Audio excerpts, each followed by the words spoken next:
পাথর দিয়ে শরীর এবং মাথা থেতলে থেতলে তার লাশের উপরে নৃত্য করার দৃশ্য 2006 সালের 28 অক্টোবরের দৃশ্যকে হার মানিয়েছে।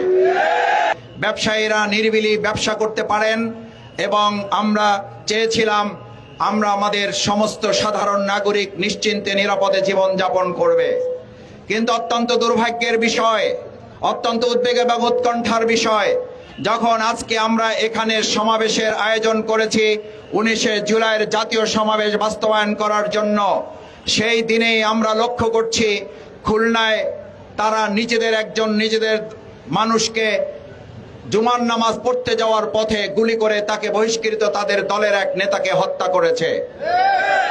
আমরা অত্যন্ত উদ্বেগ এবং উৎকণ্ঠার সাথে এটা দেখছি। গত 9 তারিখে আমাদের মিটফোর্ড হাসপাতাল সলিমুল্লাহ মেডিকেল কলেজের সামনে একজন গ্রুপ এক দলের চাঁদা তোলা এবং আরেক দলের চাঁদা দাবি আদায়কে কেন্দ্র করে দুই পক্ষের মধ্যে নৃশংস যে হত্যাকাণ্ড হয়েছে, 2006 সালের লগি বৈঠার মাধ্যমে যে হত্যা, লাশের উপরে যে নৃত্য করা, সেই নৃত্য করাকেও গত 9 তারিখে মিটফোর্ডের সামনে যুব দলের এক নেতা তার আর এক গ্রুপের সদস্যকে পাথর দিয়ে শরীর এবং মাথা থেতলে থেতলে তার লাশের উপরে নৃত্য করার দৃশ্য 2006 সালের 28 অক্টোবরের দৃশ্যকে হার মানিয়েছে। আমি একবার সেই ঘটনাটা ভিডিওতে একবার দেখার পর আমার সম্মানিত স্টাফ কোয়ার্টার ডেমরা অঞ্চলের ভাই বন্ধুগণ, আপনি কোন দল করেন আমি জানি না, আপনি কোন দলের সমর্থক আমি জানতে চাই না, আপনি যে দলেরই সমর্থক হন আপনার বিবেকের কাছে কোশ্চেন রাখবো, আপনি মিটফোর্ড এবং সলিমুল্লাহ মেডিকেলের সামনে হত্যাকাণ্ডের দৃশ্যটা 1 সেকেন্ড 2 সেকেন্ড 3 সেকেন্ড দেখার পর 5 সেকেন্ড আপনি ওটা দেখতে পারবেন না, ওটা একবার দেখার পর আপনি স্বাভাবিক থাকতে পারবেন না।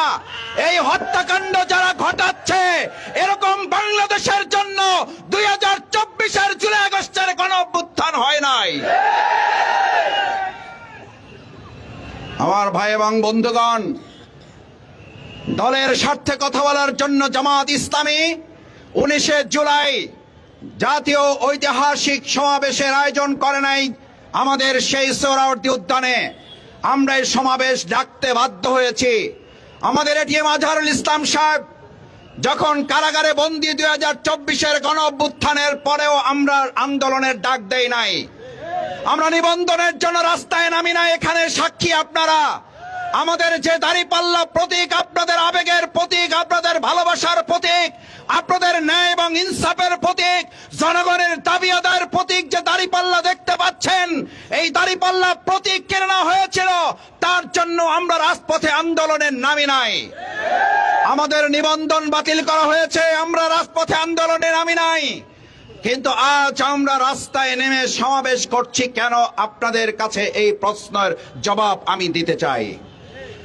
আমার ভাই এবং বন্ধুগণ, ডেমরা অঞ্চল, সম্মানিত সুধী মণ্ডলী, আজ যে হত্যাকাণ্ড, এই হত্যাকাণ্ড তো আওয়ামী লীগের দোসররা করছে না, তারা তো গত 17 বছর করে এই দেশ ছেড়ে পালাতে বাধ্য হয়েছে।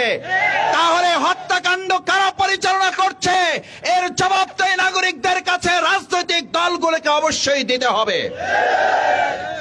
আপনারা যখন বলেন নির্বাচন দিতে হবে, নির্বাচনের সুষ্ঠু পরিবেশ আছে, লেভেল প্লেইং ফিল্ড আছে, আমাদের ডেমরা অঞ্চলের এখানকার জনগণ জানতে চায় আমাদের দেশ নিরাপত্তা পরের কথা, জনগণ নিরাপত্তা পরের কথা। যারা আগামী দিনের দেশ পরিচালনা করবে তারা তো তার দলের কর্মীদেরকে নিরাপত্তা দিতে ব্যর্থ হয়েছে।